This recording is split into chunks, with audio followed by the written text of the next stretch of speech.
Hey everyone, and welcome to another short tutorial here at eat3d.com.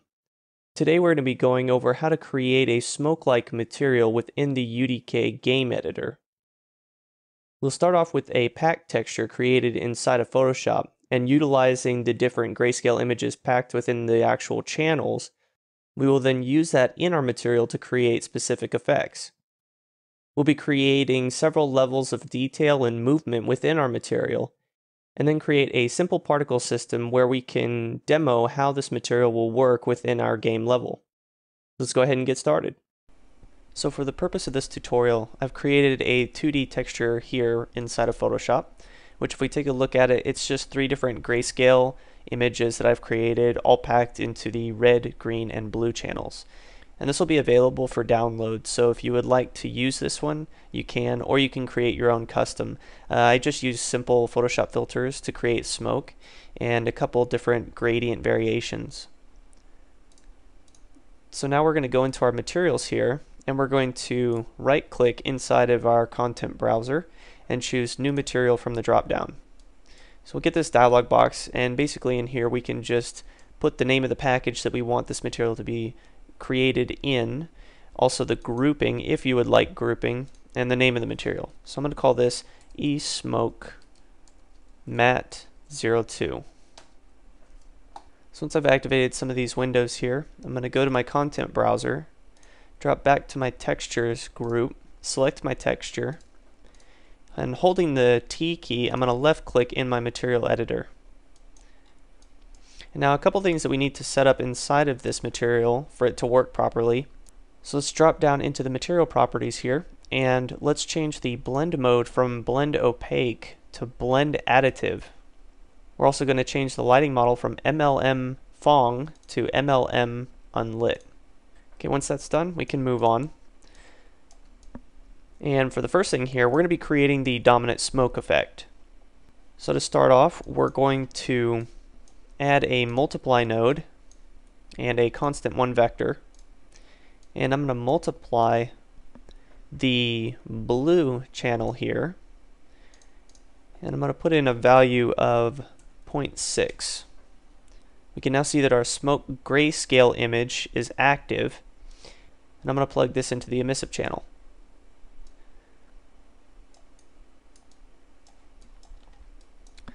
So the next thing that we want to do is we want to actually warp this image here and give it some motion so it kind of looks more fluid and dynamic.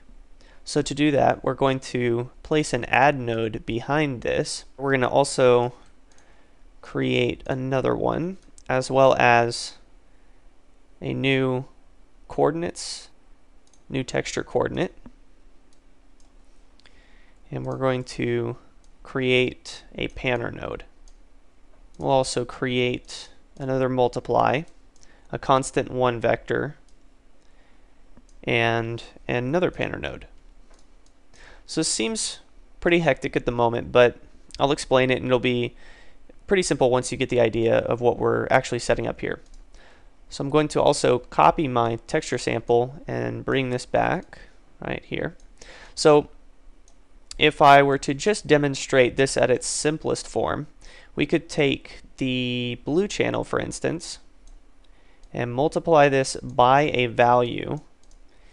And for the value, we can just put 1, so it's over-exaggerated. And I can then plug that inside of the UVs. And you can see what this has done. It's actually warping the image here based upon this texture sample and its power.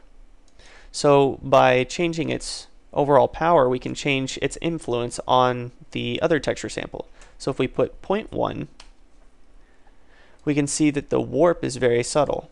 So now what I'm going to do is I'm going to apply some different panner nodes as well as some different scales so that we can create several levels of distortion, and this will help to achieve the illusion of moving smoke. So in this panner node here, I'm going to change the X speed to 0.1 and the Y speed to -0.1. Another thing too is if you want to have real-time activated, you can turn that on and you'll be able to see all your nodes in real time, as well as if you toggle your expression in real-time preview, you can see what is going on whenever your nodes are attached to each other. And now I'm going to take this and I'm going to just apply this to my UVs here. And you can automatically see it's a little bit difficult if we turn up this power here. You can see what that's doing. So I'll go ahead and leave that at 1 right now so we get a little bit of a better representation, and then we'll crank it down a little bit later.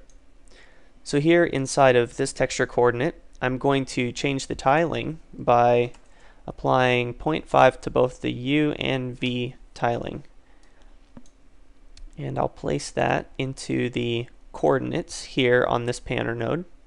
And under its field, we're going to put the value of 0.03 for the speed of X and 0.01 for the speed of Y. I'm going to then plug this into A on this add node and plug B into the lower add node. And then I'm going to apply the texture coordinate that we just created to the A, and in the B we're going to use our texture sample. Okay? And so now with all of this information, we're going to plug this into the UVs of our dominant texture sample. And we can now see that we have several layers here of warping that's going on. And now the warp, once again, is a little bit too much, but that's based upon the power of our texture sample back here. So if we change this to 0.1 again, we can now see that we get almost a fluid motion moving through our smoke.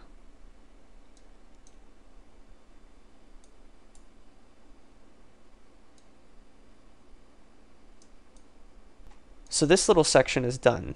So I'm going to hold down the Control key and the Alt key, and I'm going to left click and drag to select all these nodes.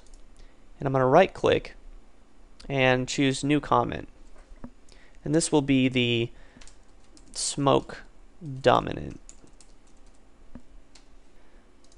I'm going to go ahead and drag this up here and out of the way. And we can move on to the smoke secondary. So I'm going to now hold down the Control key and the Alt key, and left click and drag on all of my nodes within my smoke dominant group. I'm going to type in Control C to copy them and Control V to paste them. And then I'm going to drag these down just a little bit. And this will be our smoke secondary. So for these properties, we're going to just change our panner node here. And for this panner node, we're going to put the properties for the speed X to be negative 0.01. And for the speed Y, we're going to input negative 0.02. We're also going to add a multiply node onto the front here and multiply our multiply node by itself and change its value to 0.45. Once we've done that, I'm going to select all these nodes here, right click, and it's a bit off screen, but I'm choosing New Comment once again from the drop down, and I'm going to name this Smoke Secondary.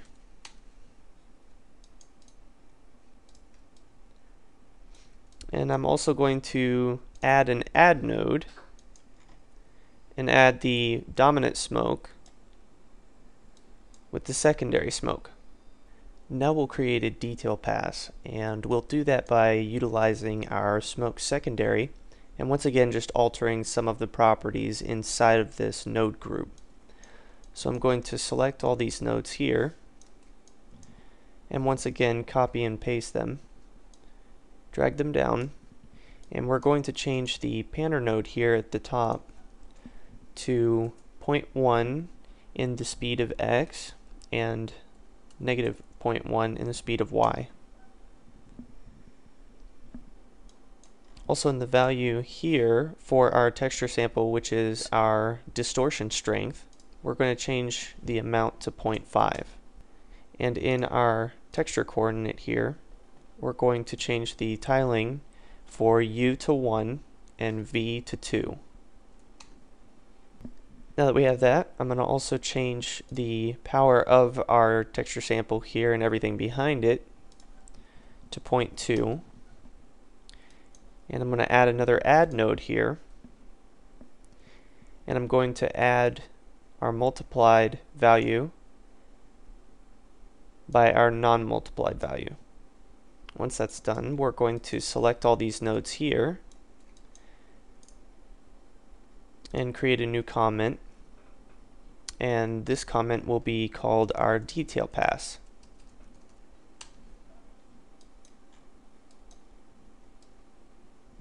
We'll now be merging all of these different groups together to create one solidified effect. So to do that, I'm going to remove the add node, which was there for representation a little bit earlier, and I am going to take my texture sample and make a copy of it.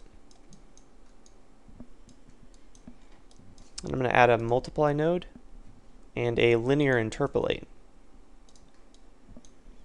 And so here I'll be using my red channel and plugging this into A. I'll also be plugging the red channel into the multiply node in both the A and the B. And then I'll plug this multiply node into the alpha. And for the B input, I'll bring our detail pass in.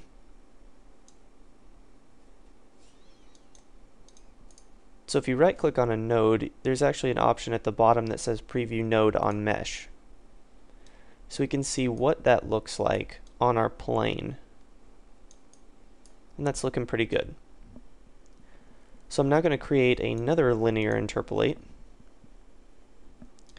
and two add nodes and also a constant 1 vector.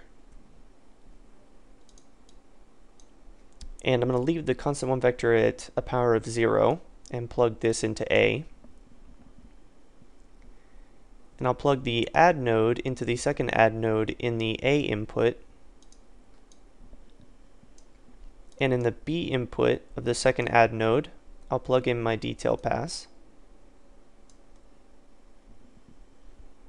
And for the A and B input, I'll plug in my dominant smoke and my secondary smoke. Now the final outcome here of this add node, I'll plug into the B input on my linear interpolate. And for the alpha, I'll plug this into the detail pass that we created earlier using the default texture sample as well as our detail pass group. And now if I plug this linear interpolate into our emissive channel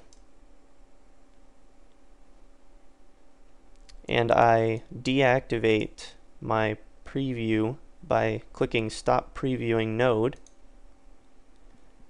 we can now see that we have a nice little cloud here with moving smoke within it. And I'm going to create a group for this section here called merge.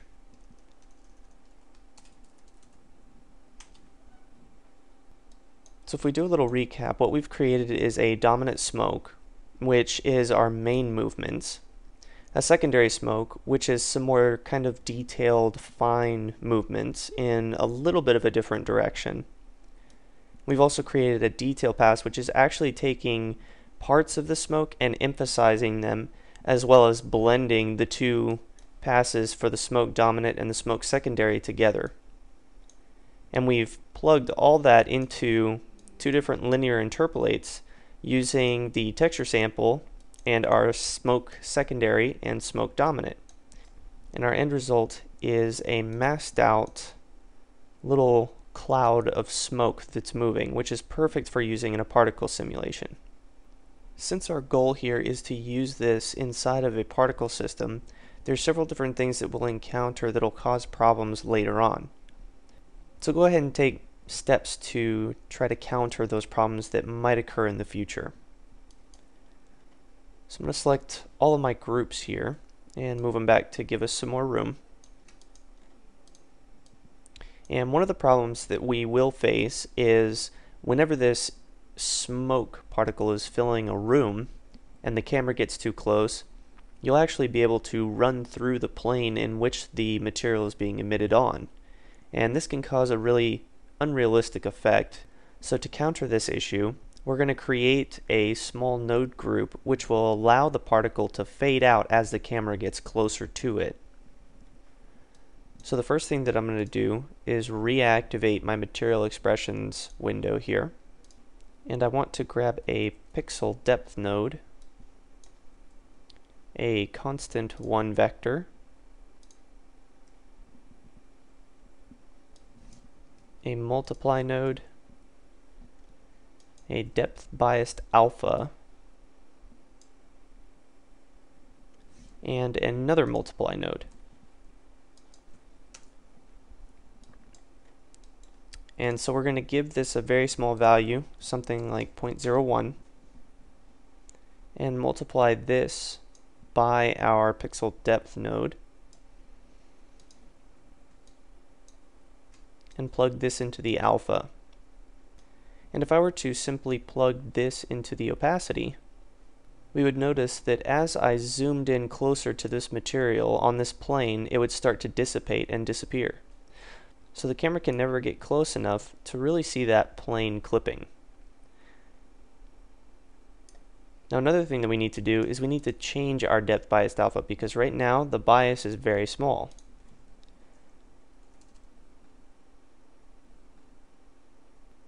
Another issue that this will help solve is whenever the particle passes through geometry.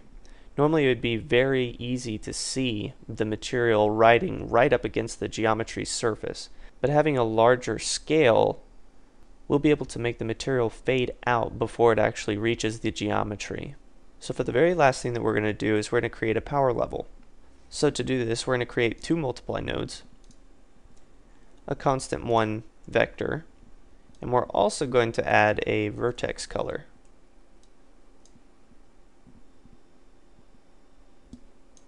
And here I'm going to multiply my merge group with my vertex color, and I'm then going to multiply this by the constant 1 vector and plug this into the emissive channel. And for this value, I'm going to set it to 0.2.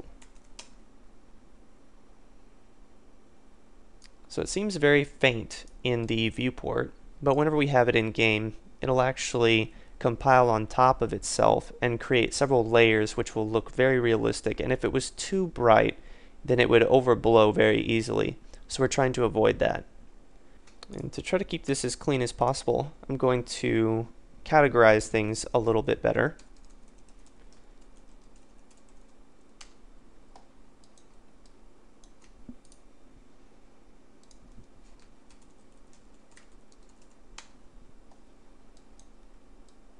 And we are done with our actual material.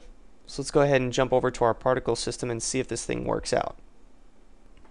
I'm now going to create a new particle system. So I've gone to my eSmoke package, and within my particle systems group, I'm going to right click inside of the vacant area and choose New Particle System from the drop down menu. And in here, once again, we have our package, our group that it's specified in within that package, and the name that we want to give it. So I'm going to just call this EPS for eSmoke Particle System.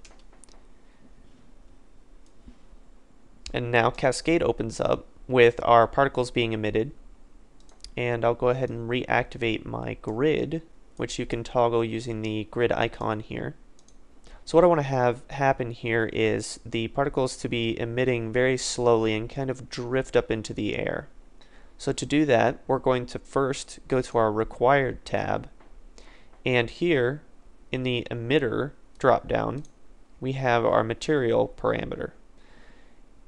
And so I'm going to choose my material from my materials group and apply that using the little green arrow here, which is use selected object in content browser. You can now see it's a little bit faint, but it's emitting up at a pretty high speed and it's pretty small. So I'm going to go ahead and deactivate the grid for now. And we're going to move down into the spawn module. Within here, I'm going to change my constant to 1. So you can see it just kind of puffs it up there. Almost like a little smokestack. And for the lifetime, we're going to change the minimum to 19 and the maximum to 20. Within our initial size, I'm going to change all of the parameters for x through z on my maximum to 400. And for the minimum, all of them will be 350. And we can see as they start to reach the end of their life, they fade out gently. But this isn't the case whenever they're spawned. They kind of blink into existence, and that's not going to look too realistic. So we're going to go ahead and drop down to our Color Over Life tab.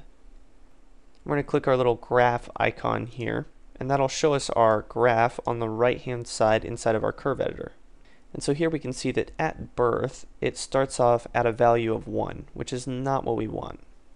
So I'm going to click on that point, and holding Control, I'm going to slide it down right there to 0.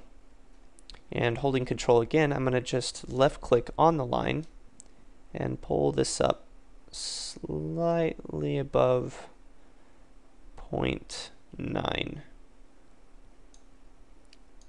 And just kind of edit this curve so it has a little bit more of a slope there.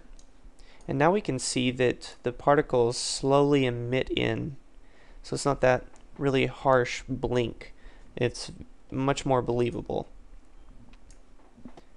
Now going back up to our initial velocity, our maximum is going to be 5 in both the x and the y, and in the z we're going to have 30. And for the minimum, for x we're going to have a 0, and for y we're going to have 0, and z will be 20.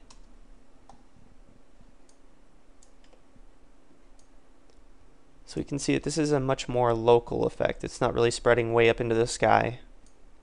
It's just staying pretty much right here in front of you. And we can see some tiling going on. So this is going to be a problem because we want this to be as realistic as possible, and we've got some really nice fluid type motion in our smoke, and we're kind of losing that because it's just duplicating on top of itself, and it almost creates a really nasty step blur. So to kind of break this up, we're going to apply a new module in the rotation, initial rotation. And this works out pretty nicely with just the default settings. So we can see that we have some really nice variation and some really nice fluid type motion. We're going to add one last module here. Inside of location, we're going to choose initial location. And within the module, we're going to change the x and y value of our maximum to 50. And for the x and y in our minimum, we're going to change the values to -50.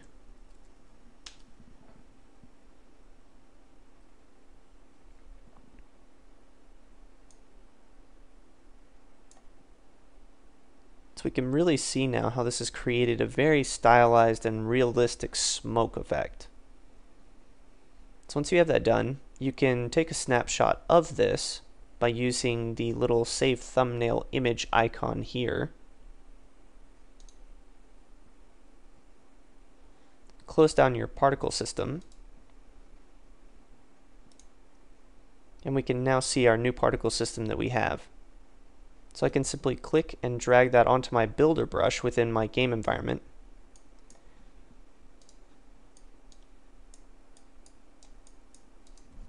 And I can enter game mode by clicking G or choosing the game mode icon here, which is also symbolized by a large G.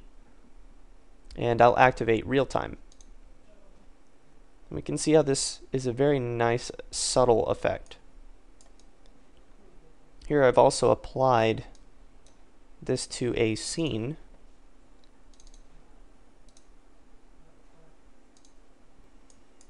So I hope that you've enjoyed this tutorial, and I will see you next time.